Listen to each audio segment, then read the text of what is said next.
You're listening to The Jay Barker Show on Tide 100.9 in Tuscaloosa. Indeed, and it's a Friday. It's a football Friday, so you know what that means. Big Noon Sports is live at Innisfree, University Boulevard. Innisfree is the place to be. As you heard me in the last hour, no cowbells allowed at Innisfree Irish Pub today, okay? No, and not all weekend. But it's a great way to come on and have some lunch, get a cold beverage, cold beer. They have such a great selection. Have a cocktail. It's Friday afternoon. And we'll be here until 2.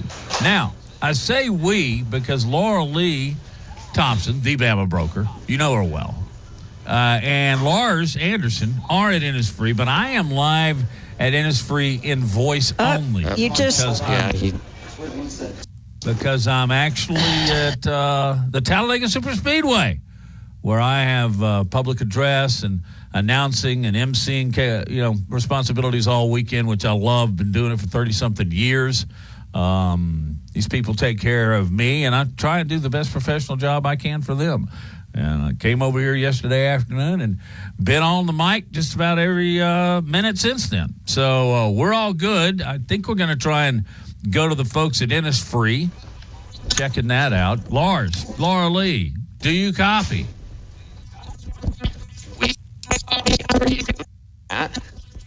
I'm terrific. Your feed is crackling like breakfast cereal. So, we're working on that. Wow. Matt flying solo now. Hey, just to update you, Mississippi State game tomorrow night, 8 o'clock. It's a late kick.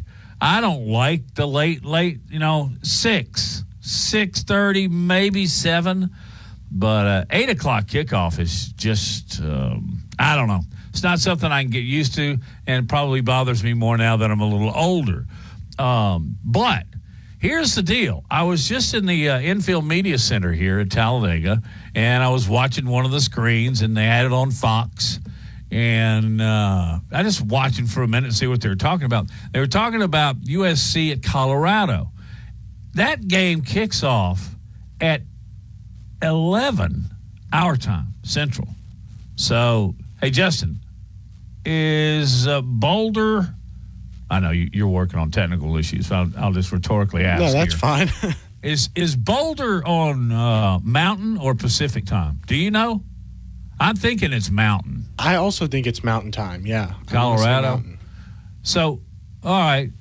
They will be kicking off at, local time would be 10 o'clock in the morning.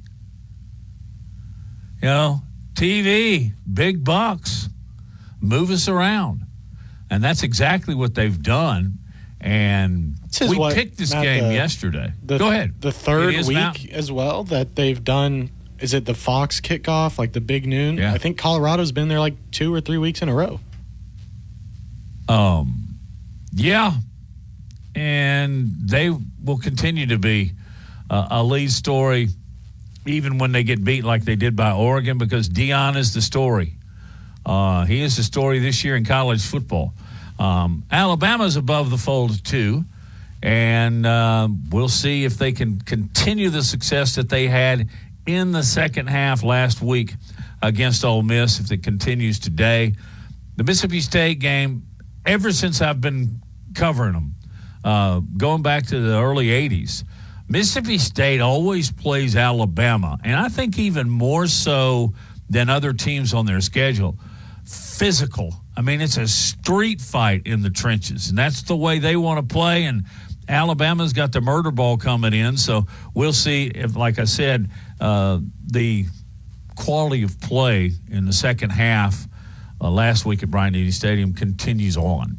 So that's the situation with them. Auburn will welcome in the Georgia Bulldogs. Something wants me to say Auburn's going to put up a fight, but here's something I said yesterday, and it was hard to believe. The last 5 Power 5 teams that Auburn has faced they have failed to pass for over 100 yards. Let that sink in.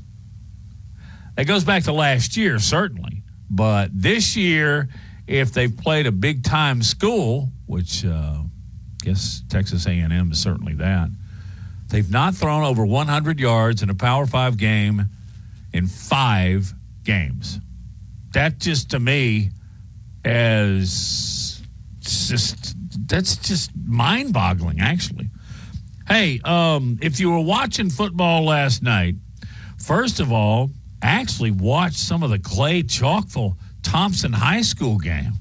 Wow. What an amazing game.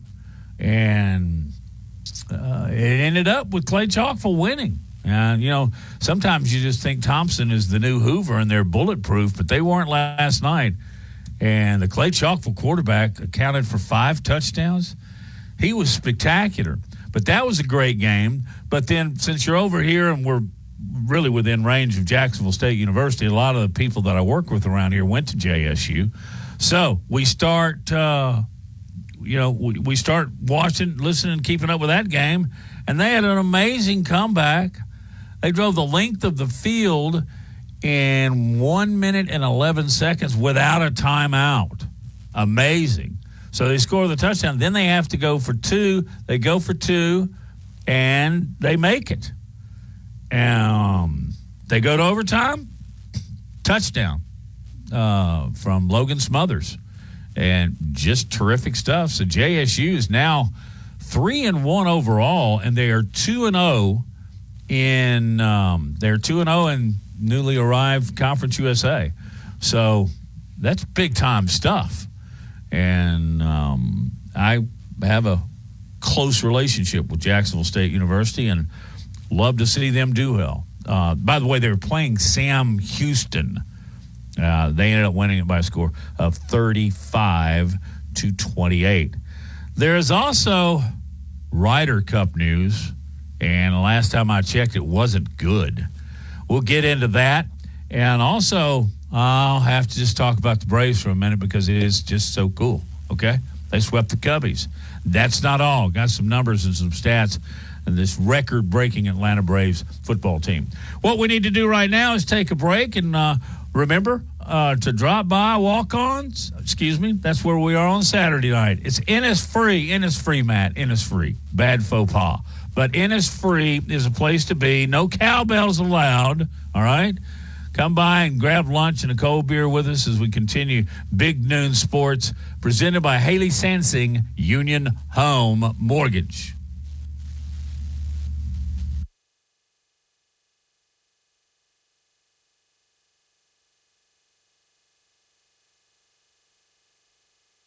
Abby Thompson is known as the Bama Broker. She's a Tuscaloosa native, an Alabama graduate, and the only realtor in town with Wall Street experience. A skilled negotiator, Laura Lee knows how to buy low and sell high. And the Bama Broker isn't just going to show you houses. No, Laura Lee is going to educate you on the market, guide you to homes that fit your budget, and teach you how to sell your home for its maximum profit. Throughout the entire process, the Bama Broker will equip you with the tools you need to both buy a home and build financial wealth through home ownership. Trust me, the Bama Broker, who's as roll-tide as houndstooth, will get you across the goal line. That's Laura Lee Thompson, the Bama Broker with Advantage Realty Group. You can reach her at 205-790-7229. Again, that's 205-790-7229. And you can also email her at lauralee@thebamabroker.com. That's Laura Lee at thebamabroker.com. Tide 100.9 Tuscaloosa weather. The weather stays very warm and dry through early next week. Sunny this afternoon. The high today 87. Clear tonight with the low at 63. Then for tomorrow and Sunday, a good supply of sunshine both days. Highs between 88 and 91. I'm James Spann on the ABC 3340 Weather Center on Tide 100.9. It's 80 degrees in Tuscaloosa. More Big Noon Sports coming up. It is indeed. Big Noon Sports. Coming to you from Innisfree, the place to be, the beer to be, the burgers to be. Try the James Joyce burger. I thought I was going to order something different last week, but at the last minute I went, that's burger, it's so good, I want one. So, and have yourself a beverage and get ready to cheer on the Tide tomorrow night at Starkville. Meanwhile, I am in Talladega taking care of business over here. Urge you to still go by and see the folks at Innisfree and see Lars and Laura Lee. How are you guys today? We're doing great. We have got the Gremlins worked out, and it is a beautiful, beautiful afternoon in Tuscaloosa. Laura Lee, how are you doing today? Doing well. The Bama broker, Matt, she's playing hurt, but you know what? She didn't go on IR. She's not taking the day off. Laura Lee, I am so impressed that you showed up when we need you most. You are delivering. How are you feeling? That's what I do. I feel okay. Not great. All right. Do you want to give us some background of what's going on? Well, I had sinus surgery on Wednesday. So, I had that deviated septum, and there's a little bit more. And so, without getting too graphic, it's I'm not at my prettiest. As you can see, I think you look terrific. You always look terrific. Matt, you're missing this. Yeah, I'm at my worst. The thing is, Matt. You look great. There's a reason that Matt always sits right by you, by the way. But Lars, come on, Matt. I know I shouldn't be saying stuff like that, especially when Laura Lee's husband is right here. But Laura Lee, look, she even said, hey, there could be a bloody nose happening, but just like a good football player with a bloody nose, she's going to fight through it. That's right. And, yes, I am here. My husband is my chauffeur, and he brought me under great protest, but I said I'm doing it. So here I am. And, Matt? Yes, sir. Have you talked about the Ryder Cup? Because the U.S. Okay, we got to just go here really quick. We're down 0-4 this morning, last I checked. Yeah, I mean, the United States, we've been talking about this for 2 years. 2 years. And the U.S. absolutely comes out and gets throttled in the first round of matches. 4-0, Europe goes up.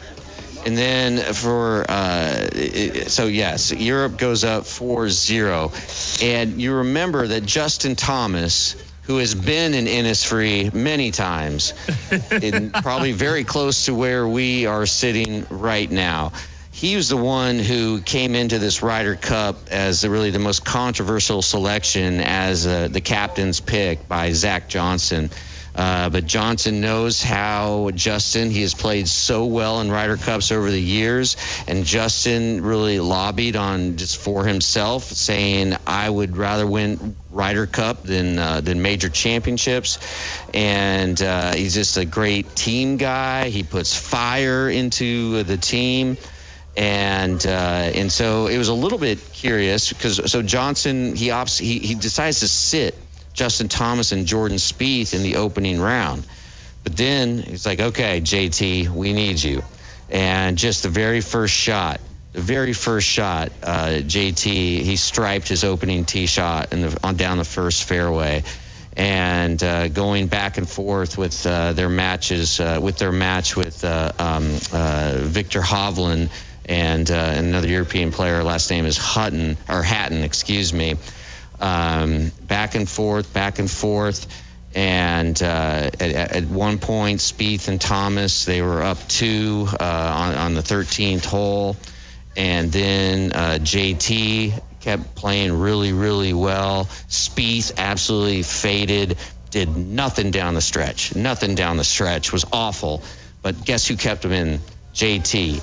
On the 18th hole, Hovland hits this incredible So they're all square, right? They're all even through 17. So this is a chance for the U.S. to either go down 5-0 or get 1 point or have the match and get a half a point. And this is sort of do or die time, right, for the entire Ryder Cup. The Ryder Cup is at stake here, and you have Justin Thomas, who it's all up to him essentially, because Spieth, he's got an easy approach shot to 18, an easy approach shot, and what does he do? He dunks it in the water. So now, oh my God, it's all down to JT. What does JT do on his approach? He nearly holes out. Would have given USA that win in the match. So Spieth is eliminated. And so it's up to JT to kind of hold it all together. Hovland hits this incredible putt to birdie 18. So then it's up to JT to hit his birdie putt. And it was not a gimme whatsoever, but he drained it. Gets USA a very important half a point, and hopefully it would start, turning the momentum around a little bit. But just so happy for Justin Thomas, because he silenced everybody. He's had a really, really rough year. And again, the Alabama graduate just played so well, and he is the singular reason why, Matt, that the United States still is they're on life support here, but they still have a shot. What is the scoring right now? I knew you were going to ask me that. I just got down here. Maybe Justin. I'll find out. Yeah. But I know that they lost all 4 matches the first out of the gate, correct? The U.S. did? Yes, yeah. And that's pretty rare, actually, really? For that to happen. And of course, but Justin didn't play in the mornings, did he? In the foursomes? No, he did not. And so the current score right now, Europe is 6.5 points, and USA is 1.5. The half is from, I believe, JT's round. They shared split the round. Yeah, they split the round. So it doesn't look good for the Americans, but you never know.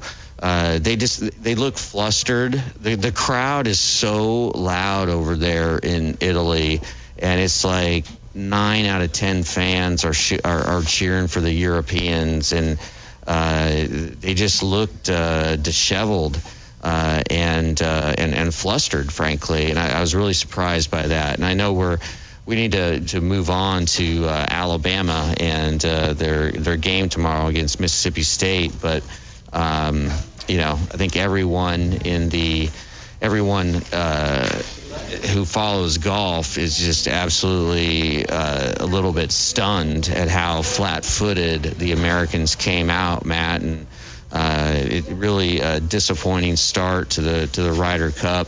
In fact, that 4-0 lead that the Europeans took, it was the first ever clean sweep of a morning session that Europe has ever had at a Ryder Cup. So literally the worst start ever for the United States in Ryder Cup play. And, just really, really difficult. All right, I want to switch gears here, and let's listen. Yesterday, Nick Saban appeared on his weekly appeared. He spoke to the Pat McAfee show like he does every single Thursday, and it's always so revealing.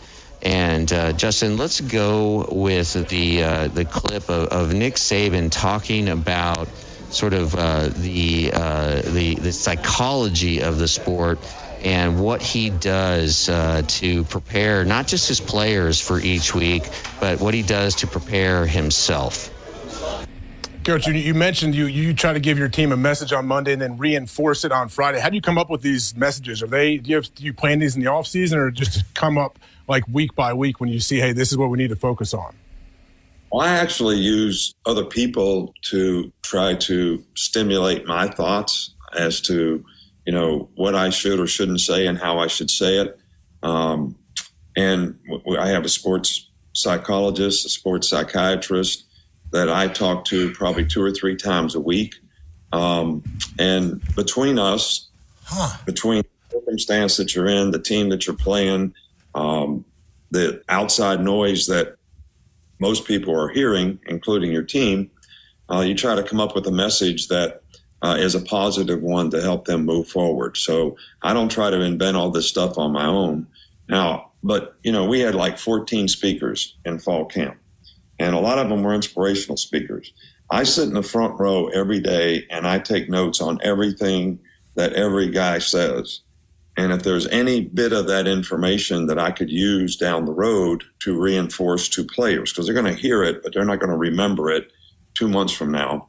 I'm always gathering information. I'm always reading books about, how do you affect human behavior? Because that's what we're talking about. You guys just call it motivation, but you're really trying to affect human behavior in a positive way so people can get the most out of their talent and ability. I think we talked about this before.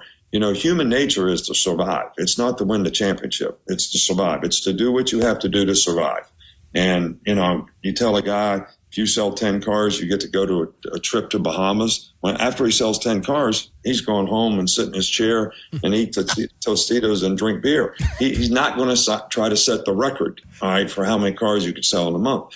All right, that's human nature. That's normal. So we're trying to take people from normal human nature to be the best you can be. And we sometimes assume, all of us, that just because someone has talent, they want to be the best that they can be. But that's not necessarily the case. So you're always trying to close that gap. I call it capability gap. What are you capable of versus what are you doing? All right, and you're always trying to close that gap. And if you can do that and get everybody to buy into that, then your team starts playing to their potential. And individuals do too. And it creates value for them to do it as well as the team. That was Nick Saban yesterday talking on the Pat McAfee show. And, that right there is a Nick Saban I've gotten to know when I've had one-on-one talks with him in his office. And that right there is the reason why I believe he is the absolute greatest coach in the history of college football. Because, Laura Lee, this is philosophy of life. This isn't X's and O's. That's correct. And I think that's what we've, in Tuscaloosa, have gotten to know Coach Saban and how he speaks and what he is doing to grow these gentlemen into men. And it is through the life lessons that he is bringing all these speakers in and that they teach. And he's a pretty amazing coach. And Matt, the what he was articulating about how the fact that he sits in the front row at his age, 71, about to be 72, and is taking scrupulous, vigorous notes, and like an eager freshman in college, and then he relies on those notes to help craft his message that he wants to send each week to the players. And it was really interesting, Matt, in seeing this unfold yesterday. Pat McAfee, it was like he was a little kid, absolutely spellbound and thunderstruck as he's listening and seeing Nick Saban say all of this. Everybody, it was like Pat McAfee and his whole audience saw the brilliance of Nick Saban for the first time. And again, what a powerful moment, Matt. When he was talking about sitting on the front row, and you alluded to it just a moment ago, sitting on the front row taking notes. He's 71 years old. He's taking notes in class like a 19-year-old student. It's just fantastic. Hey, if you're in the Tuscaloosa area, you can hear us on Tide 100.9. Make sure and drop by Innisfree, the place to be, as you can grab some lunch and a cold beer. And I continue from Talladega. In fact, Brett Holmes just entered the studio, and we're going to be talking with the Craftsman Truck Series driver in just a minute as we continue on Big Noon Sports presented by Haley Sensing, Union Home Mortgage.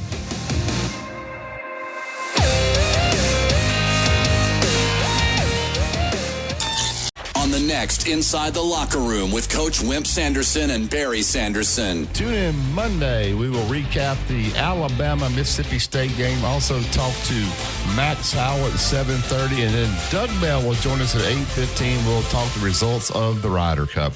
Inside the locker room, weekdays 7 to 9 a.m. on Tide 100.9 and Tide100.9.com. This is the Big Noon Sports Network.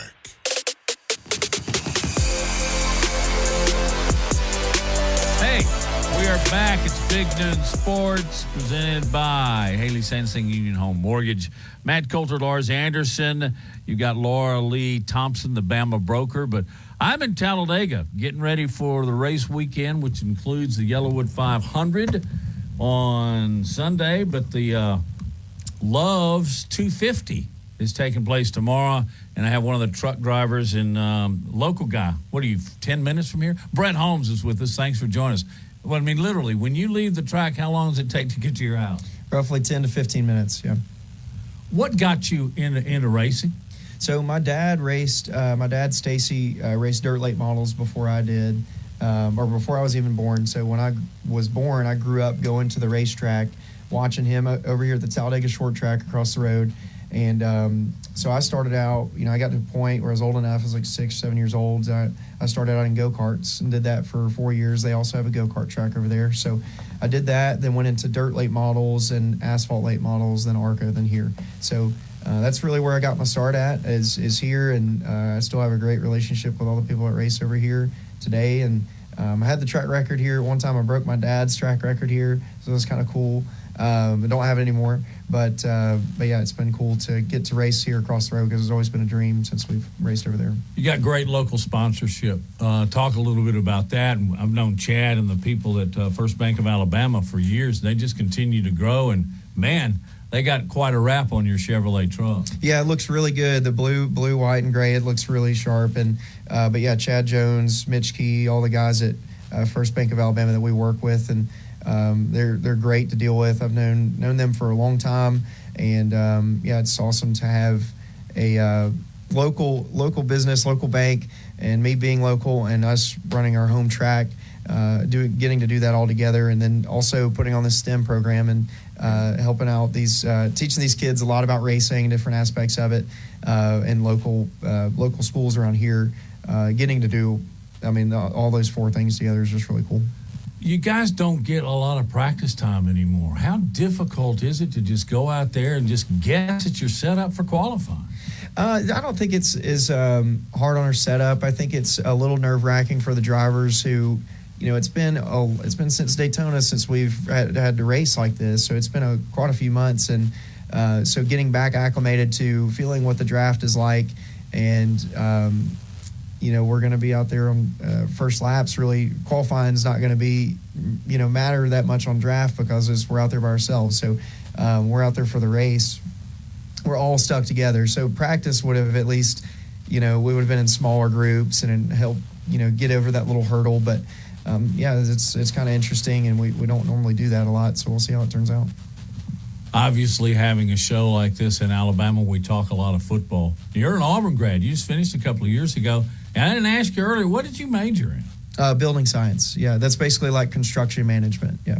That's because your family business is yes, sir. Yeah. Relevant. Yeah, I just grew up around. We've got a site work construction company, do a lot of excavation, grading, utilities, demolition stuff. So racing and construction is what I've kind of grown up around, and this is what made what I'm doing today. What do you think about tomorrow?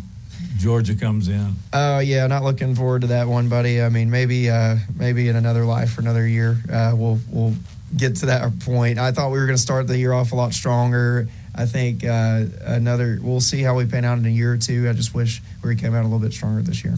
Brad, thanks for stopping by. Really appreciate it. Yeah, and we'll continue on our show and let you guys go. Thank you. Thank you so much for being here. All right, Lars, back to Innisfree. Yeah, Matt, really fascinating interview there. What's the weekend for you look like? And also, I want you to tell us, for our listeners who maybe haven't heard this story, it's a great one, how you became an actor in Talladega Nights. And how often do people bring that up to you, the fact that you're in Talladega Nights? When I'm over here, they bring it up a lot, but usually they're giving me a hard time. The track president who we had on, Brian Crichton, gives me a hard time about it all. He said, well, how much was your residual check this time? But no, I came in last night. What, you get like $2.30 a month or something? Is that about right? This past Monday, I got $9.37. Hey, all right, you're buying when we go to or when we come to Innisfree, I should say. Yeah, $9.37. I don't know. During happy hour, we might be able to get one of those huge pictures, but it's all good. And actually, I started last night. I came over here and did a sponsored event for a group called Solo Stove. They're these little bitty portable outdoor stoves, fires. I don't know. I had never seen one before. It was really good, but we sat around and made s'mores and talked about the track. And then I have all types of responsibilities that I'll be doing today, and then tomorrow I'll be doing a lot of driver interviews and, of course, doing the intros to both races and all that. It's a great job. When you're doing the intros, Matt, is it easy to get distracted, or what is the most challenging part of that when you're doing driver intros? It's just so paced. And, they have video screens and music and fireworks and stuff that are going off while you're doing it. So, but honestly, I've been doing this so long that I know exactly how to focus in. And you stare at script. And when they pat you on the shoulder, you read the next one. And you got to be ready to fire it off. You got to check, make sure you got pronunciations on some of the sponsors and things like that. It's a lot of fun, but it is quite challenging because usually you're just under so much pressure to get it right. And most times I do. And I'm proud of it. I've got a good track record. Laura Lee Thompson, have you been to Talladega before? What time is it? It's almost time for Laura Lee Thompson to ask her to reveal if she's ever been to Talladega before.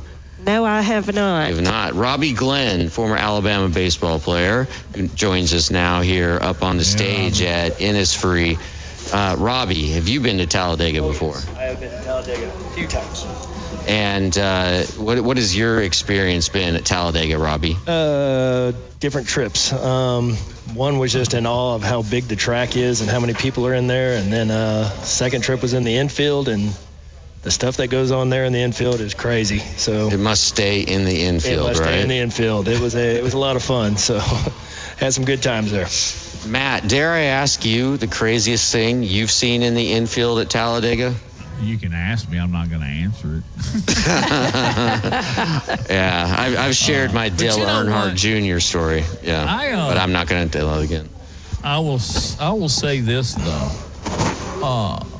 It gets rowdy, but I have not in 40 years of coming to this track. I've never seen a fight. I've never seen somebody so obnoxious that they needed to be subdued. Now, I realize that happens, and I just haven't been around to see it. But most of the people over here just party because they're happy.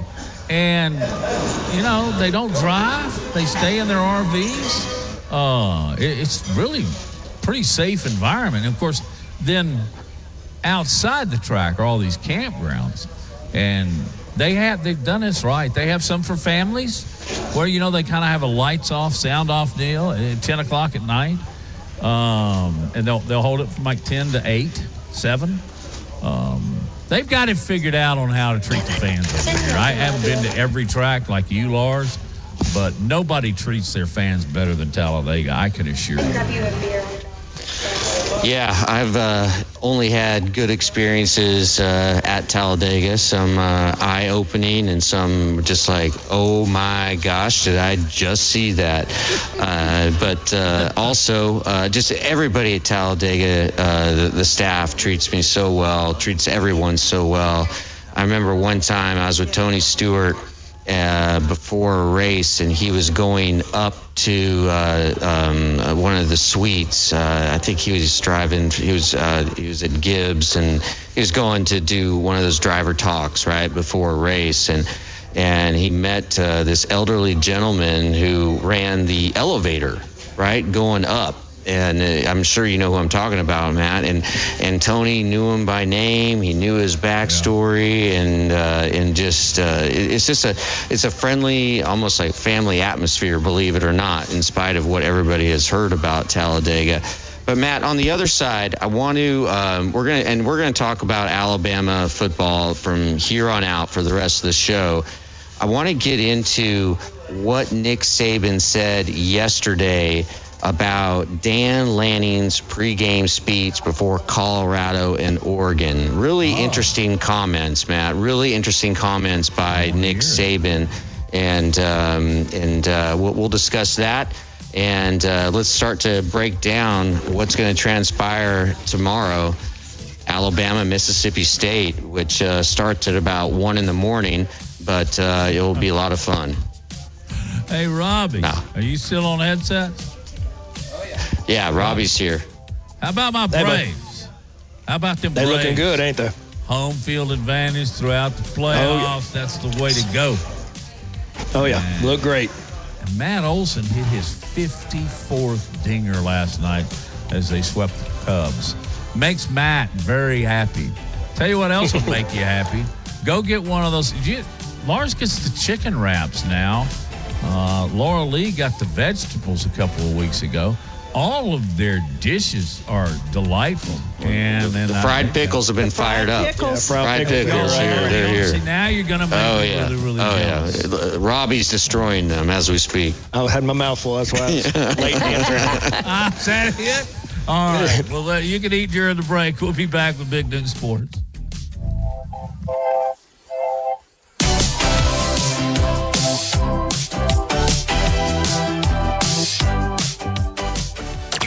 Go inside the Alabama Crimson Tide with the Gary Harris Show. Hey, everybody, it's Gary Harris. Coming up Monday on Tide 100.9 FM at 9 a.m., we'll recap the weekend, break down Bama and Mississippi State, plus Georgia and Auburn, plus Casey Smith on golf with the Ryder Cup recap. All that and more on Monday's Gary Harris Show at 9 a.m.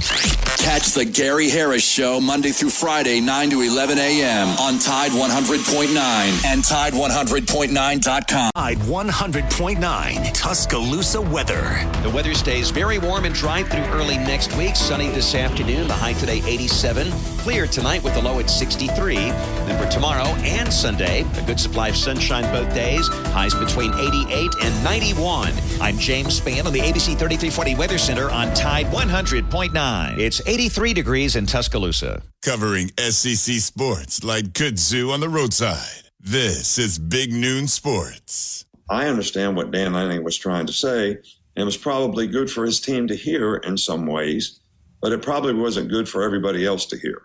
And, that's always the argument. Where does the access, where do you draw the line and say, okay, there's got to be some time when you can talk to your team and say what you have to say, and it's really not for everybody else to hear. We don't know if Dan wanted it out or not, Coach Dan wanted it out or not. We have not heard from him. There's some people that say, yeah, he wanted that out. That's why he was actually his good side. People are saying that was actually his good side. That's why they put it out there. But my first instinct, as soon as I heard it, I was like, I wish I didn't get a chance to see. Like, that's him talking to his. Is that a conversation between who? Media and coach? Like, when's that decision made on if that goes out, especially in this modern world? Well, in the modern world, I think you can use the media to send a message to your team. I don't think you need to do that right before the game. I mean, that's something you do on Monday when you talk to the press or whatever, and you want to get a message out there because your team's going to hear that message. So you can reinforce it in a team meeting, but you want everybody to be thinking that way. And sometimes you want your fans to think that way too, so that rat poison doesn't get to them.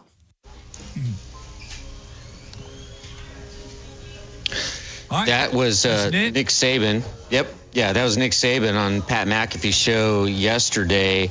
And he's really discussing the backlash that Oregon coach Dan Lanning has received by allowing cameras into the locker room prior to last week's game against Colorado Buffaloes to record and document his pregame speech. And clearly he either had a writer working on this speech or he spent a hell of a lot of time working on it himself, because he said things like, they're fighting for clicks, we're fighting for wins. There's a difference. And he's talking about the Cinderella story is over, and they're in Hollywood, we play this game on grass. And so the question is, and I'll throw it to Robbie Glenn, former Alabama baseball player and huge friend of the program, and we're going to get into Striker Strong in here a little bit. But here's the question. How much access should a coach give the media to a moment like this with the team? Back when I played, social media wasn't like it is now, so I think it should be very limited, because stuff like that gets out. That was a great speech for his team, I guess, and motivated him, but now that it's out, it looks very bad. Coach Saban's probably one of the best of using the media, but he would never allow that in the locker room when he's talking to his team like that. And I don't know if that would ever come out of his mouth that way, but it shouldn't be in the locker room, because stuff that goes in the locker room, there's a lot of emotion. Isn't the locker room viewed as a sacred place? It's supposed to be a sacred place that goes on with players and everything. It shouldn't get out. It should not get out like that. Matt? I don't like the idea at all. That's personal time between the coach and players. If he allowed the cameras in there, then it's obvious to me that he wanted everybody to hear this, because it was, as Lars just quoted part of it, here's the first part, rooted in substance, not flash. Rooted in substance. Today we talk with our pads. We talk with your helmet every moment. And then went on to the Cinderella stories. This is like a win-one for the Gipper, right? That was it was clearly it was clearly all orchestrated, and I get that, but I don't know. Laura Lee, would you like to have access to information like this and scenes like this? Although to me it felt manufactured. Right? It did not feel authentic. No, it didn't. And when I first heard it, I was horrified, because I think of what Coach Saban would say. And it's a great idea to fire up your team and have that motivational speech. But, it's about your team, not the other team and the flash. And of course, that's what you're going to get with Deion, is a lot of flash and everything. But I did not like it when I heard it at all. And I think back to the 2012 national championship game, right? So this is after it's the 2011 season. And the 2011 season for Alabama kind of was all about giving people of Tuscaloosa hope because of the devastating tornado of April 27th, 2011. And the locker room doors were shut. And I think it was myself and Bruce Feldman. We were standing outside. And Nick Saban, I later found this out from a player who told me but I heard what Nick Saban said. It's really loud and boisterous in the locker room. The players are just absolutely celebrating the fact that they won the national championship. And Nick Saban raises his right hand, and that gets everybody in the locker room quiet. And I heard him yell something. He yelled it as loud as I've ever heard him yell. And he said, "We buried the pain tonight." And that was it. Right? And there was no camera in there. You haven't seen any. And that was like the most powerful moment for those players. And that didn't need to be recorded for posterity. That didn't need to be blasted out on social media, Robbie. No. I don't know. I like Dan Lanning, the Oregon head coach, and I do like the fact that they spanked Colorado and kind of put them in their place. But I find this distasteful, what he's doing. Yeah, it is a little bit to put down another nation or another team. To pick your team up is never good. especially after you. Well, maybe it's okay to do that in private, but if you're going to, again, blast that out publicly, you don't think Deion Sanders isn't going to remember that crap? Oh, yeah. He takes receipts. And they got to play again next year, so they'll come back. Yep. So, Matt, go ahead. He takes receipts. He's reminded us that 5,000 times. But the receipt that Dan Lanning issued the other night, I'm afraid when Deion gets it loaded over there, he will absolutely run it through the wall. But who's to say Oregon will allow that, because they're a pretty darn good football team right now. They may be top 4. But I will say this about his speech, orchestrated, on camera, off camera, whatever, it worked. Yeah, it did. But I don't know. Robbie, this is a question for you because you've been in the heat of athletic battle. Do pregame speeches make a difference from coaches? I've always thought it's like the most overrated thing in the world. yes and no. It depends. Like some speeches, can get you going. Some hype songs can get you going. I mean, look at the songs that they come out to. But yeah, speeches can motivate you if you're unsure or a little. You're ready to play, but something might kick it in. I always liked it. I have some good coaches that would really get you ready to play, especially if we're going against someone like LSU in baseball. That's usually back then with Skip Bertman, and they were ranked number 1 or 2. So, I liked them. Yeah, they got you going. And Laura Lee, it's always been my impression in just talking to players that Nick Saban's pregame speeches, they're not like soaring or lyrical. It's about, hey, we got a job to do. Let's go do it. And it's more sort of intellectual, right? We're prepared. We're ready. Let's go. Right, more business oriented. Yes. We're here on a business trip, or this is our house type thing. And I also think, and this is just from a personal fan perspective, is that I'm always about cheering for my team and not booing the other team. So it's about my team, not the other team and the coaches. And I felt like that whole speech was about the other team. Yeah, and I'll kick it over to you, Matt.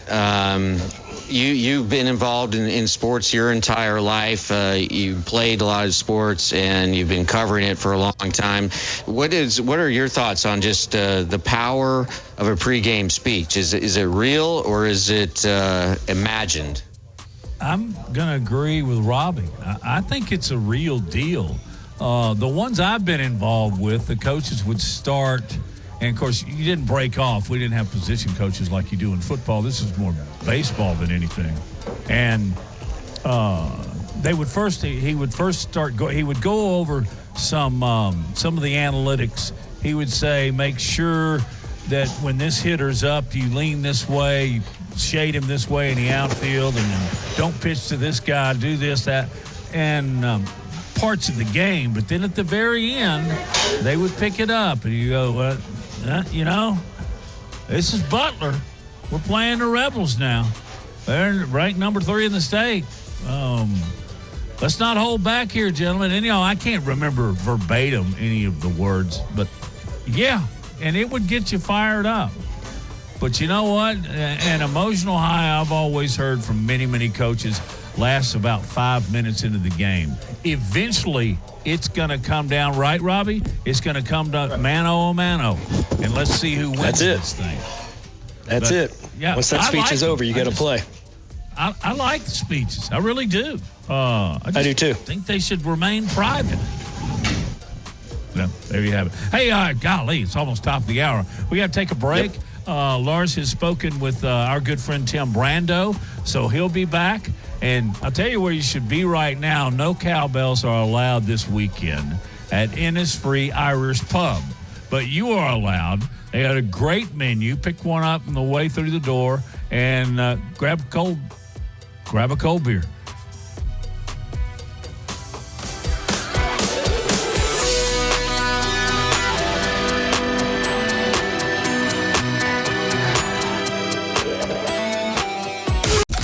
It's the Tide 100.9 30K Workday Payday. Woo!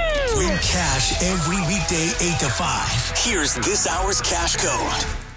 643. Again, that's 643. The code is 643. Enter that code now on the Tide 100.9 app. Click on the 30K payday button and enter the code for a chance to win $30,000. The best sports talk in Alabama. This is Big Noon Sports.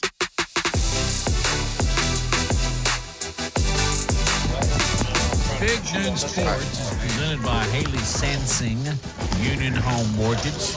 Appreciate that very much. And today and every Friday during the Alabama football season, we are live from Innisfree Irish Pub. Drop by, grab, what's something different? Laura Lee, what'd you get last week? I can't remember. I got the fried hamburger. pickles. I did the meat and three today. Oh, yeah? What'd you get? Same thing I got last time, the Did you get the Kaneka sausage. Oh, the I Kaneka did. sausage. That's a big Southern thing, right? Kaneka sausage? Yes. Okay. It's good. Down around Auburn. I've only lived here, 15 years, and I'm still learning certain aspects of Southern culture. Well, Kaneka I'm sausage. Go ahead, Laura Lee. Yeah, well, I was just going to say Kaneka sausage is pretty much the only one I'll eat because I don't eat hot dogs or anything like that ever. Why? Never had a hot dog in my life. What? You're a kid. Not even like when you were Wait a in minute. I got to kindergarten. fact check this with your husband. Is that true? I don't. Laura Lee's never had a hot dog in her life. Okay, it is true. Wow. Why? What do you do at Because barbecue? you know how the sausage is made, so to speak? Yeah, have you seen those things? I don't know. No, I don't look at it because I like hot dogs, and it would make me not like them. Yeah. You've never had a stadium dog? No. No. Robbie, you've had a stadium dog or two. Yes, a couple. Yes. I can go for one Have now. y'all ever had a cold beer. Legion Field death dog? No. They serve them up at halftime to the media. I really don't want to know anything about those hot dogs except that they taste great. But okay, let's turn our attention here to the game tomorrow. And before we dive into kind of X's and O's and what we think the keys to the game are, I want to get your guys' just reflections on Mike Leach, who we tragically lost last year. And Matt, I'll start with you, then Robbie and Laura Lee. And we've been talking about Mike all week, but I haven't gotten just your personal thoughts on Mike Leach. Well, I loved his style of play. Not terribly much. I still think he ought to be able to run the football, but he'd throw 75% of the time. That's okay. He made it work, and he made it work at a lot of places. Texas Tech, Washington State, and Mississippi State. But when anybody brings up Mike Leach, they don't talk about football immediately. They talk about what a pirate he was, how candid he could be. You heard Tony Curry tell you just a minute ago, he did an interview from a game at halftime with Tony. From halftime, a coach. Who does that? But that, and he loved to have himself a drink. Had a Floribama's, he said, was the best. He said it was the best bar in America. But I know that they have a special spot for him down at Key West, too. So it's just a wonderful thing to have been around him. And, even if you weren't around him, Lars, you were just a fan or even a casual fan, you knew about him.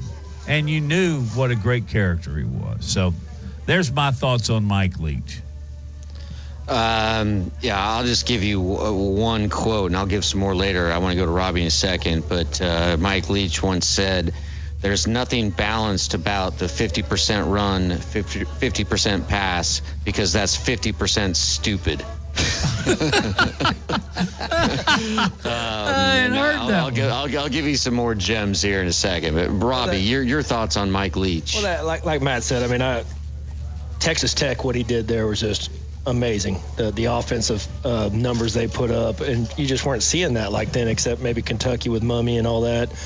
And then Washington State, and then coming to State. And then, Tony Curry talking about them all the time, how close they were and just some of the stuff he'd give us on them. And to lose someone like that in this sport, it's tough. And now that we're playing them, really hadn't even thought about it till now that it's brought up, and that's sad. But, yeah, that is sad that he's not on the field still, because he has a few more years there, and it was going to be a really great rivalry to see how he did there. Laura Lee, your thoughts on Mike Leach? Yeah, it was such a shock at his passing. But, other than what he did on the football field, I look at who he was as a person and the fact that he was so incredibly intelligent. I mean, he was just so smart and so accomplished off the field, and how he treated people, how he knew people's names and remembered people, and just how he treated people outside of football was just amazing. And you look at what he did on the field as well as off the field, and what a great example of a human being for his players. All right, here's some more wisdom of Mike Leach. Quote, somebody said that in passing, I hate cats. Somebody really hates cats. I've never figured that one out. And credit to cats, the ability to generate so much animosity.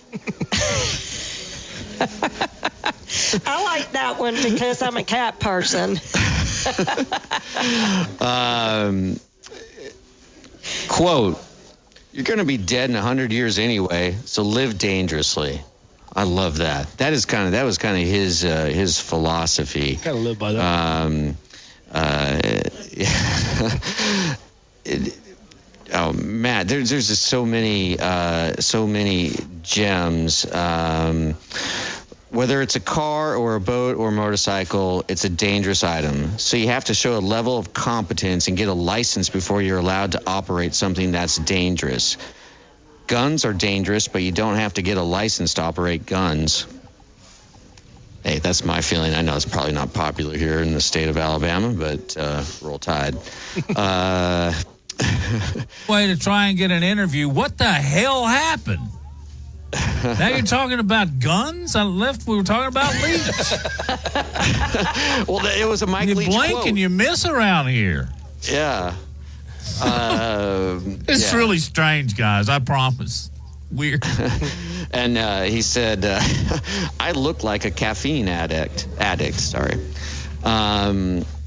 Before I got into coaching, I got my law degree at Pepperdine, and he did. I've never had a dumb quarterback. I think if you're dumb, it's difficult to overcome. Well, that's something that incredibly intelligent people would think and say. And I have to say, I used to, when I lived in Los Angeles, Pepperdine was one of the schools I called on one of my clients. What a beautiful campus that is, right there on California, the ocean. Right there. Oh, my gosh. Up on the hill, incredible views.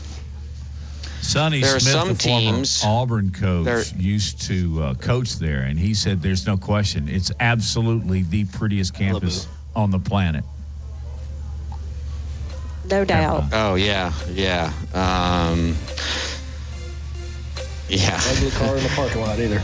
No. All Mercedes or. Oh, really? It's a nice campus. Oh, yeah. Did you play out I do there? have a Viking axe. Here's one more. I do have a Viking axe by the bed if I need to whack someone. My wife bought me a Viking axe. The axe side curls down so you can grab the adversary around the neck, and you can use it to climb walls as a grappling hook.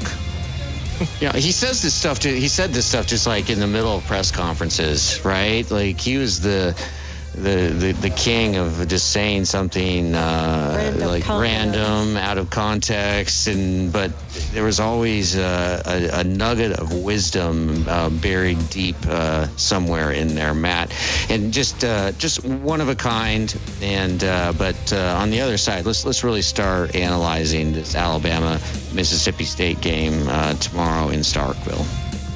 During the break, you guys have a homework assignment, and that is to come up with somebody that even came close to the personality of Mike Leach that also had success in coaching their sport.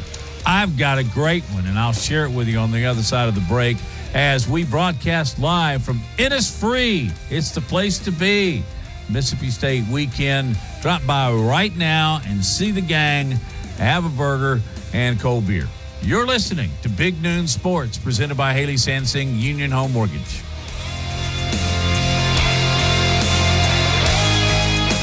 Hey, Tide 100.9 Tuscaloosa weather. The weather stays very warm and dry through early next week. Sunny this afternoon. The high today 87. Clear tonight with the low at 63. Then for tomorrow and Sunday, a good supply of sunshine both days. Highs between 88 and 91. I'm James Spann on the ABC 3340 Weather Center on Tide 100.9. It's 84 degrees in Tuscaloosa. From T-Town to the Plains, this is Alabama's most in-depth analysis on the SEC.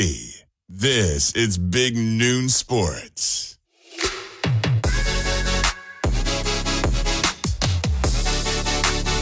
And once again, the show is on the road, out of the studio, and at Innisfree Irish Pub. Drop by and see them. They'll be there for another hour. Of course, they're going to be open till way past midnight, so good place to watch the game tomorrow. Innisfree is the place to be. All right, we were talking about Mike Leach in the last segment, and some of those quotes were just absolutely hysterical, but that's the kind of guy he was. And I started thinking while we were listening, who else has been like that? You know, most coaches just sit up at the podium and they'll talk about their cornerbacks and they'll talk about the opposing team and, you know, that yada, yada, yada. But honestly, not many of them are very colorful. But I thought of one that really is Mike Leach-like. And he made the Final Four, I think, a couple of times. Dale Brown, and I don't know, maybe this is way over your age, but I remember him at SEC Media Days. He would come in and he'd start talking about going to South America, going to South Africa, all these places, and then he'd start talking about dates and how you had to swat the gnats away from them, just right in the middle of a regular news conference. But I don't know if you guys ever had a chance to be around him, but he was quite a colorful guy too. I remember one time the SEC tournament over in Atlanta, they were getting ready to play Alabama the next day, and he challenged the media to stay up or whatever, and he stayed up all night with the media. He was a cool, very colorful guy. Do y'all have any others that you immediately come to mind? Lars? Bill Parcells, he could drop some good wisdom here and there. Laura Lee? Lou Holtz. Lou Holtz, yeah. He'd do a magic trick. Yep, and I'll go back. I got two. I'd say Bobby Bowden was one of my favorite because there was some stuff come out in press conference. He was just a homespun wisdom, just a great guy, and he won. And then Lane Kiffin, as far as now, you never know what's coming out of his mouth at press conferences. So or what goes into, well, I shouldn't put it that way, but I was thinking of Les Miles and how he would chew on the grass. Oh yeah, Les Miles. He never. He could butcher the English language like no one else. He knew what he was saying. Yeah, when he was chewing on the blade of grass, you're like, what are you doing? Yep. Yeah. But he was a unique personality.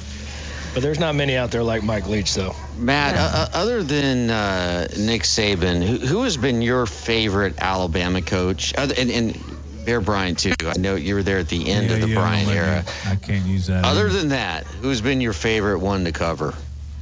Ears Whitworth. I'm kidding. J.B. Ears Whitworth, I think. Yeah, he was the guy that preceded Bryant and went like 2-20.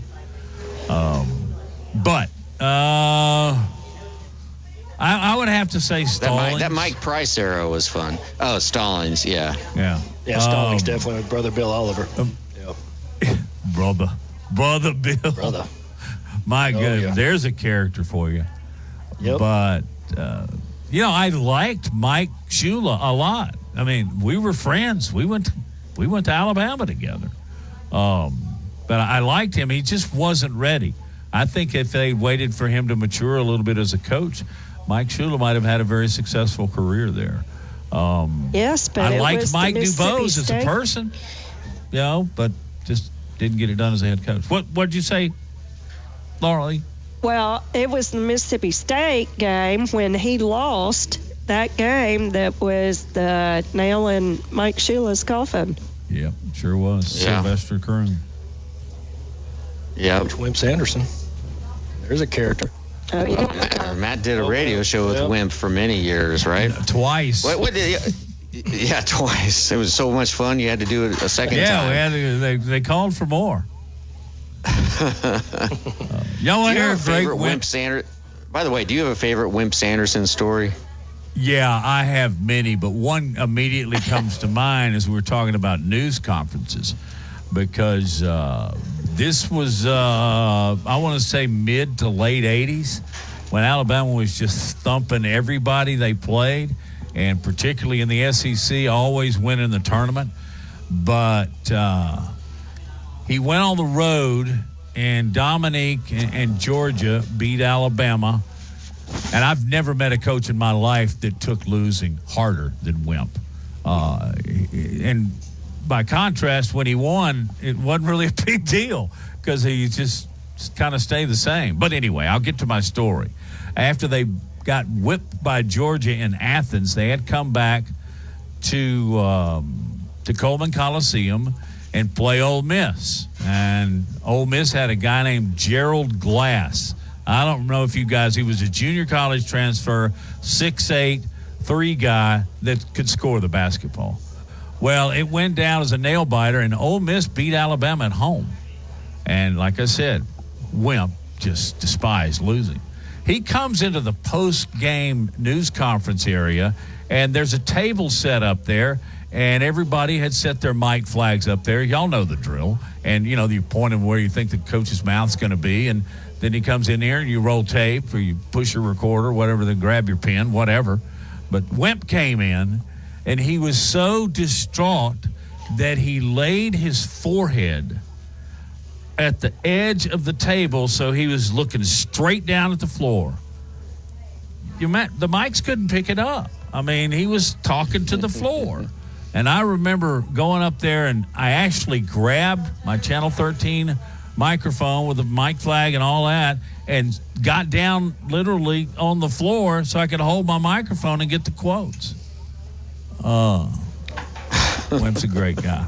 That might have not been the most compelling story, but golly, I remember. Robbie, I know you know Coach Wimp Sanderson. Do you have a favorite memory or story? I just remember when we were playing, baseball back then, and Coleman Coliseum, that's Bama had baseball had a locker room across the hall, and he, of course, that's his Coliseum. We'd come in from practice, and he did not like our metal spikes, and a lot of the players wouldn't take them off. We'd walk through or whatever, and so there'd be mud in the hallway, and you could hear the metal spikes. So we'd be in there having a meeting after practice or whatever, and you could hear Coach. And Wimp would be saying a few words that I can't repeat on air. You could hear him, and then you hear him coming towards our locker, yelling about mud in his hallways. And our coach Schallenberger, Shawley's like, "What did y'all do?" And here came the door busting open, chairs come throwing. He started yelling at us about, if you baseball bring mud into my we stopped. We took our shoes off and wouldn't bring them in anymore. But we talked to James Hollywood Robinson, passing all. They all remember all that. They were like, man, he hated y'all. I was like, I know. I remind him that every time. Robbie, 2 quick baseball questions for you from Major League Baseball, and Matt's going to be falling off his chair because I never ask baseball questions. One, your thoughts on the Braves stopping the game the other night to celebrate Ronald Acuna getting his No, I'm sorry. Yeah, his 70th stolen base. And then I think it was last night, the fiasco of Cubs Marlins, right? And the rain delay and the fact that it appeared that the Marlins were taking too long to get the grounds crew. Yeah, well, that part I didn't catch because I was doing some stuff. But as far as stopping a game for that's awesome. Anytime there's a milestone that you do, I mean, you want to stop and remember those events because that will be played over and over. And like Cal Ripken back where they stopped it, honored him. But the Cubs are, as well. Matt, I'll let you take over here. Take over that one. Nope. All right. Well, I think the counter argument is that the Cubs are fighting for their playoff lives, and it's extra innings, and you stop the game for 20 minutes, and it just it disrupts the natural flow of things. I got you, but it's still a milestone. I mean, it's petty. Yeah, I know. It's something that's never been done before in Major League Baseball history. Well, I think it was the montage. It was the montage, yeah, and it just the extended sort of celebration. I got you. Yeah, that probably is what. What did you think, Laura Lee? Well, maybe doing the montage and the whole. Didn't he take the base or? Yeah, something? they unscrewed the base. Yeah, is a little excessive at the time. Could have got that after. But to recognize someone in the moment for a few minutes, I think is great. Yeah, but not that long. Not that long. Yeah, I get it. Well, okay. You ready to talk some football? Let's talk some football. Yeah. So let's start breaking this down, and we have just a minute or two before we have to break. But new head coach at Mississippi State is Zach Arnett, and he's really known for his defense and again, he's stepping into a really tough situation when replacing Mike Leach. He was one of the most beloved, influential coaches in recent college football history. But in the first two conference games of the season, Robbie, the Bulldog defense has really gotten beaten up by both LSU and South Carolina. Arnett's defense has given up a combined 78 points. And so the question is this a game really that Tommy Rees, Alabama's offensive coordinator, and Jalen Milroe, it's like they really get on the same page and they take that momentum that was generated in the second half of the Ole Miss game and push that forward tomorrow evening in Starkville? Well, I hope so. That's what I want to see is are they going to continue what they did against Ole Miss and start off, this will be the second game on the road. Young guys going into it's going to be loud. Those cowbells, you can't get rid of them. How annoying! I've never been there for a home. I've never been to a game. The baseball stadium, they were ridiculously loud. I can't imagine even more in the football. Did it disrupt your concentration as a batter or a fielder? You blocked out a little bit, but you could hear it. Yes, it'll get to you a little bit. Their left field lounge got to us more than anything, but their baseball is known for some good times out there. What is the fan experience like in Starkville, Laura Lee? I quit going to that game because the cowbells give you a headache. I mean, it's a small stadium, and with those bells going, well, at least it's a smaller stadium. But I don't really enjoy going to that game. Matt, what has your experience been going to Starkville? Quite honestly, they're obnoxious as heck. I can't imagine sitting among them, much less you can hear them in the press box. You can hear them everywhere.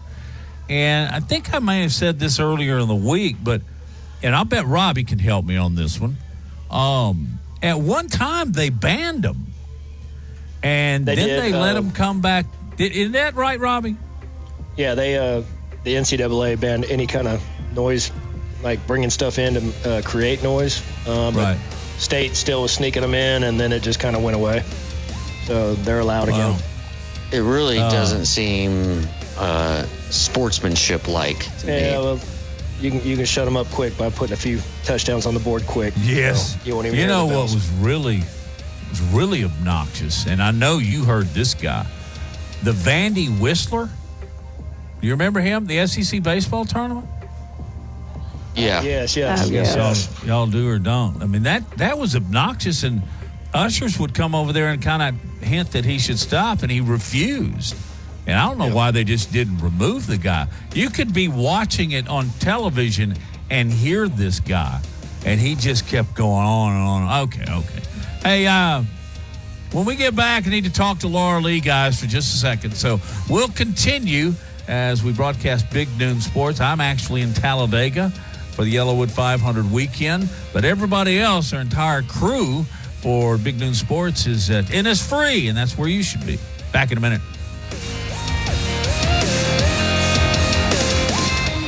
Hey, this is Reagan, owner of R&R Cigars, the Cigar Mansion in downtown Tuscaloosa, located at 2703 6th Street across from the Home 2 Suites. Come down to R&R and see why we're the ultimate cigar and bourbon experience. With over 165 bourbons and 5 private barrels, our selection of bourbon is unmatched. We have the best cocktails around, and our cigar selection is legendary. Our lounge and service are world-class. Come and experience the luxury of the mansion and see why it's a world-renowned cigar and spirits destination. Securing the best mortgage possible requires a lender who has knowledge, is trustworthy, and treats customers like family. And no one is better at all of this than the mortgage miracle worker, Haley Sansing. Based right here in Tuscaloosa, Haley Sansing has spent decades working in the mortgage industry.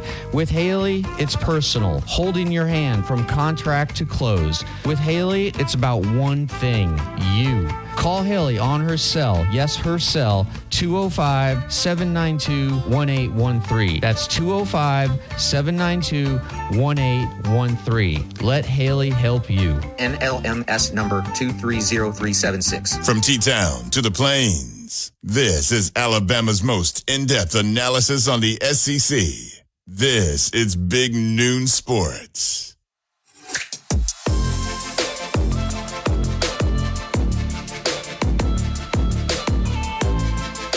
Big Noon Sports coming to you from Innisfree Irish Pub, right there above the Strip on University Boulevard. I often describe where they're located, but I don't know anybody that doesn't know where Innisfree is. So, anyway, that being the case, just put in your GPS. Lars and I had to do that a couple of weeks ago because we got mixed up on which way to turn downtown. Man, we're getting old, Lars. Hey, I want to talk to Laura Lee Thompson, the Bama broker. Laura Lee, it seems like it changes every flipping week. What's going on in your world now?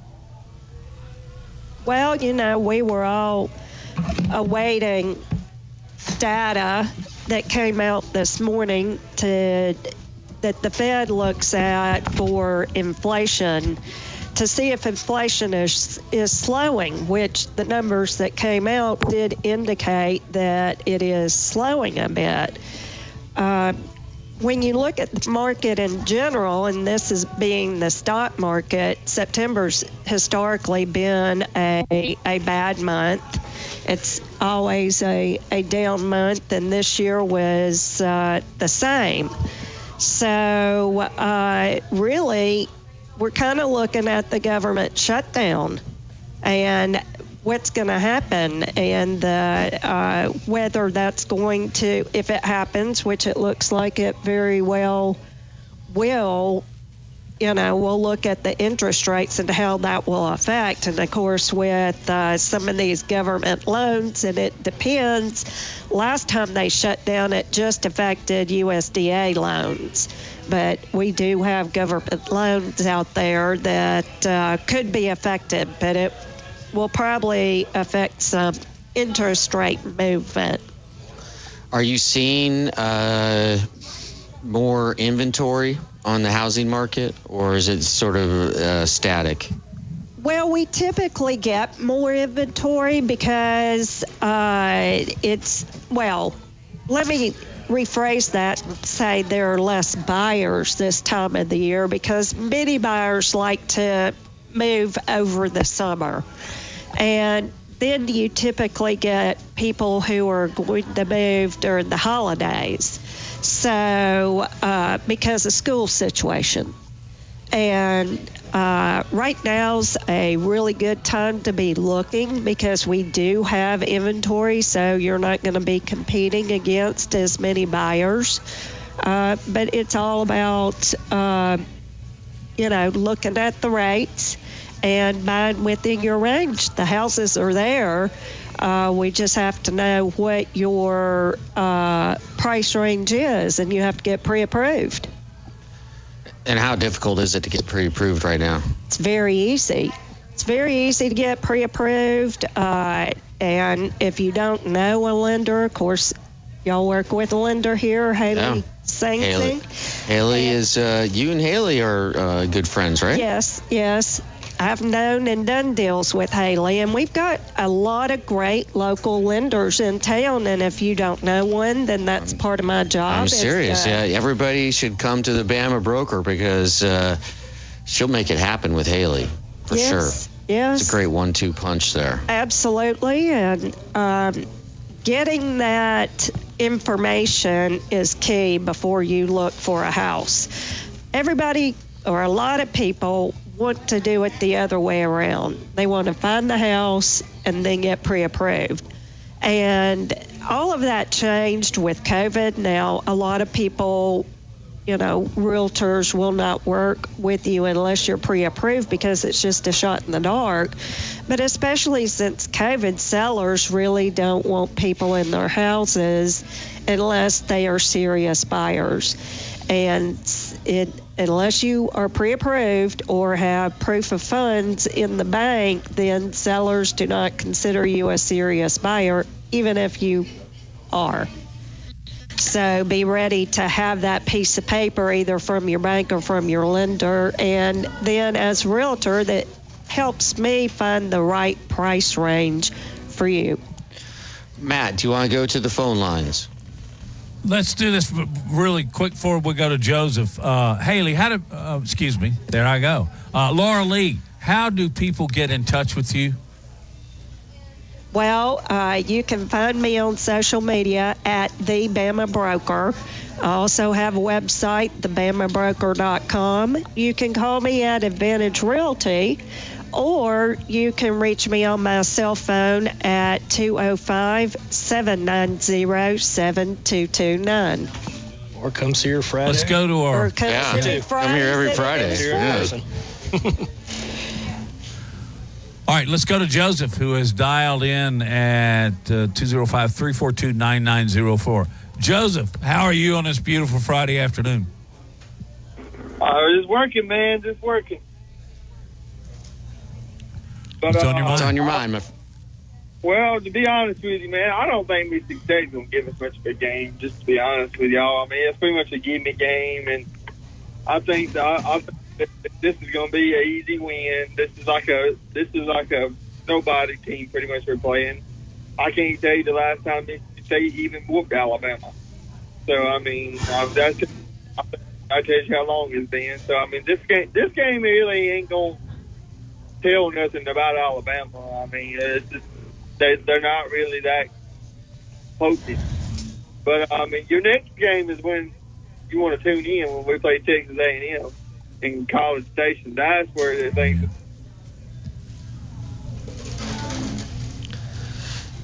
Thank you, Joseph. They're an SEC team, though. I think anytime you play an SEC team, even if it's Mississippi State, you better pin your ears back. Because, again, as I say every day, I think, it doesn't matter if you're in this conference or not. You're going to get your best shot when you're Alabama. Yeah. I mean, there's a big crimson target on it. And last I looked, the spread is only 14.5, which tells you that Vegas thinks this is going to be a relatively close game. But, Robbie, you are not in your head and agreeing with Joseph that this isn't really going to tell us very much about Alabama. Well, like I said, I mean, this is SEC, and we're at their park, and Mississippi State is better than South Florida. And we got everything they could give us right there. And Bama hasn't knocked people off the ball like we want them to and like they're capable of. And Mississippi State has a lot of seniors on that defensive line like Texas did. And, the freshmen had a lot of trouble with that. Not saying they're the same caliber as Texas, but I hope Joseph's right. And I hope we show up and knock them in the mouth and knock them out of the stadium, just blow this game away. But we have not done that yet.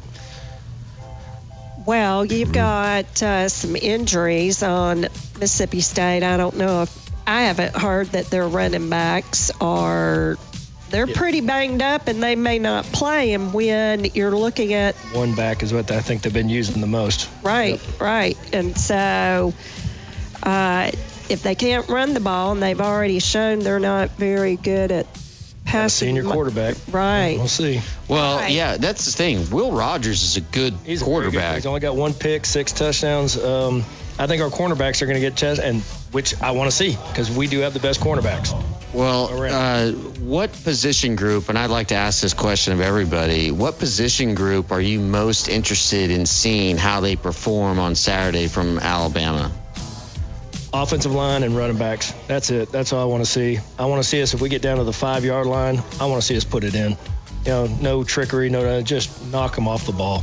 I want to see those guys do it. Same question to you, Laura Lee. Well, I want to see more. Actually, I want to see more from our wide receiver group. I mean, you know, you look at the pitch and catch from Jalen to Hale. Is it Justin Hale? That was pretty impressive, and I want to see more of that. And I liked seeing more of our tight ends get into the game, which is what we thought was going to happen. Yep. So I'd really like to see more from our passing game. I think Jalen really needs that experience to get the passes going and get that going. Agree. Matt, how about you? That's Laura Lee, that's a great observation. Of course, I've now become accustomed to that. I'm going to go with what Robbie said, though. I would like to see this offensive line step up and more along the lines of the way they were in the last quarter against Ole Miss, where the other team is, hands on knees. And, God, please don't run that play again. And then you run it again anyway. And you get 4 more yards. So, that's what I'm looking for, O-line. And something tells me, I don't know what it is, something tells me Kool-Aid and Malachi, something just tells me they're going to have unbelievable games. Of course, they may be the best corner tandem in all of college football. Hey, let's take a break, and when we get back, we'll continue. Go by Innisfree right now. Have some lunch. See the gang. You're listening to Big Noon Sports.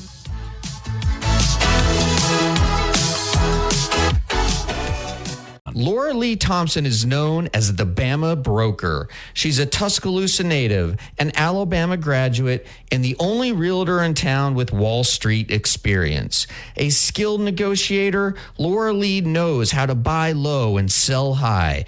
And the Bama Broker isn't just going to show you houses. No, Laura Lee is going to educate you on the market, guide you to homes that fit your budget, and teach you how to sell your home for its maximum profit. Throughout the entire process, the Bama Broker will equip you with the tools you need to both buy a home and build financial wealth through home ownership. Trust me, the Bama Broker, who's as roll tide as houndstooth, will get you across the goal line. That's Laura Lee Thompson, the Bama Broker with Advantage Realty Group. You can reach her at 205-790-7229. Again, that's 205-790-7229. And you can also email her at lauralee@thebamabroker.com. That's Laura Lee at thebamabroker.com.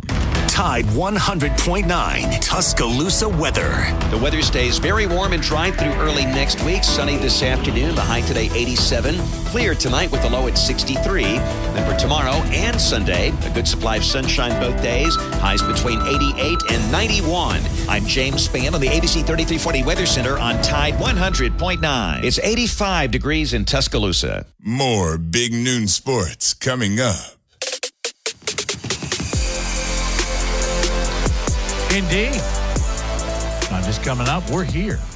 And the gang, most of them are at Innisfree Irish Pub. And we're going to be there live until 2 o'clock. And then guess what? We'll be there next weekend talking about the Ags. Hey, I did just a brief search about Mississippi State and Alabama because I think this is maybe the longest running rivalry that Alabama's had. They first met back in 1896. They have met 107 times. I think that's got to be in the record somewhere. Listen to the all-time series record. 85, 18, and 3, Alabama. Alabama's currently got a 15-game winning streak.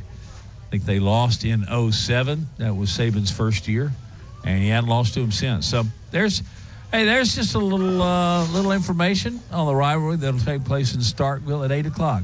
Hey, I want to ask you guys real quick because it's kind of put my weekend into a small quandary. I'll live through it. But, Lars, are you a fan of an 8 o'clock kickoff? And, by the way, did you also note that Colorado and USC are going to kick off? This is another one of those Fox deals. They'll kick off at 10 o'clock in the morning our time. What are your thoughts on real early and real late? I love okay.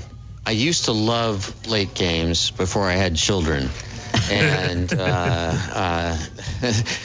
Dad's going to be 1-on-3 v. the kids on Saturday night. And so it's going to be tough for me to really get any time at all to watch this game. And, the kickoff for USC Colorado, which is, I think it's 10 a.m. Mountain Time at big noon kickoff. And so it's going to be tough, especially for USC coming from the West Coast. So really that's like a 9 a.m. kickoff, I believe, for them. And but I think USC is going to hand it pretty good to Colorado. However, I talked about this yesterday. USC's defense is not good. They are not good. This is going to be a high-scoring game, and I think Colorado can keep it within 3 touchdowns. Right now, USC is a 21.5-point favorite.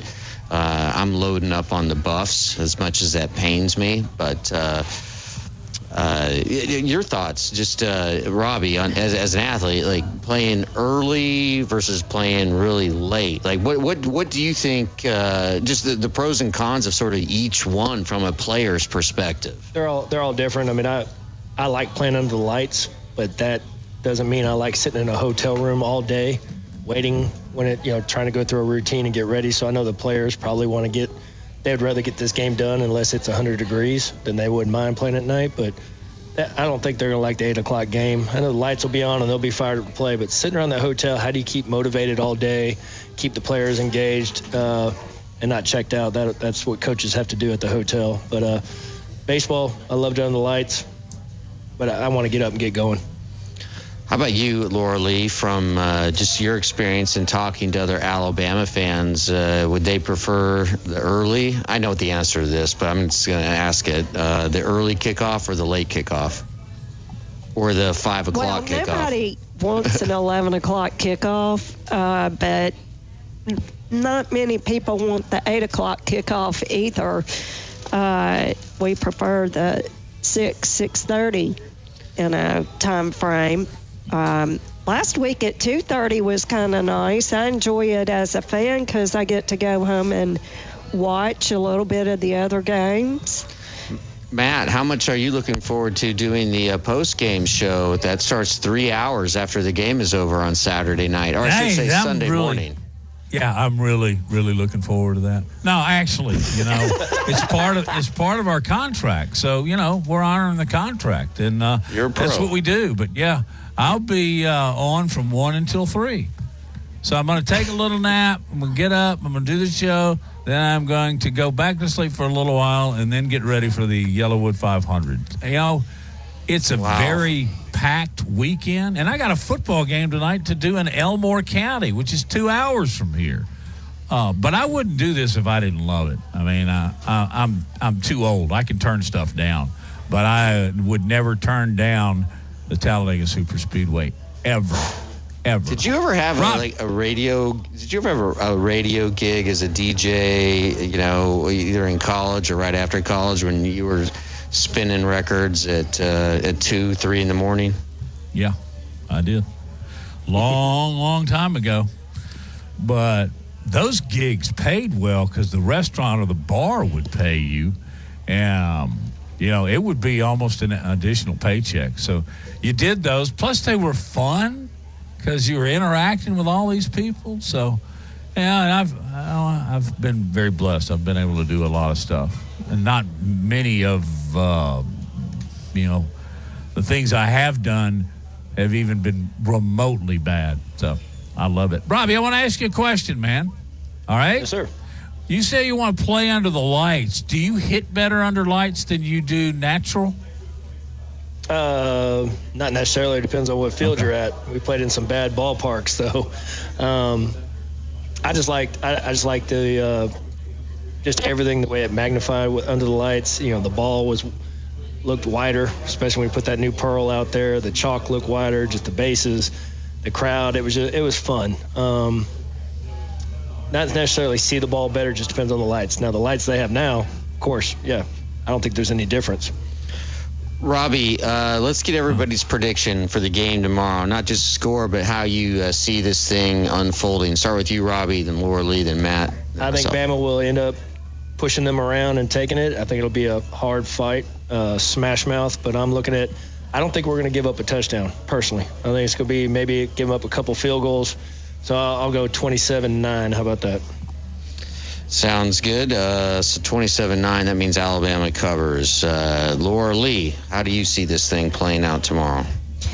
Well, I agree with Robbie. I don't see us giving up a touchdown, and my score is just a little bit different. I was going to say 30-6. A couple long field goals. And Matt, before we get to you, I'll just say I think Alabama will win this, and I think they'll cover something to the effect of maybe 34-14. I'm really looking for Jalen Milroe to play a smart game, turnover free, and let's really affirm what we saw in the second half of the Ole Miss game. And the identity of this team is defense, make a few big plays over the top on offense because Jalen Milroe throws a beautiful deep ball, take care of it, time possession, or win time of possession, minimize the number of opportunities the other team has, and 34-14. How about you, Matt? Well, I'm right there with you. I think 34-10. And I just had a feeling that the corners were going to play great. And I think somebody's going to get a pick six. And I think it'll be early, and I think it will just sway everything in Alabama's favor. And then they just go on to control the game as much as they did against Ole Miss. So I'm looking forward to it, guys. I guess I got to get to the track, and y'all got to get to the burgers and the beers there at Innisfree. Y'all had a good time today?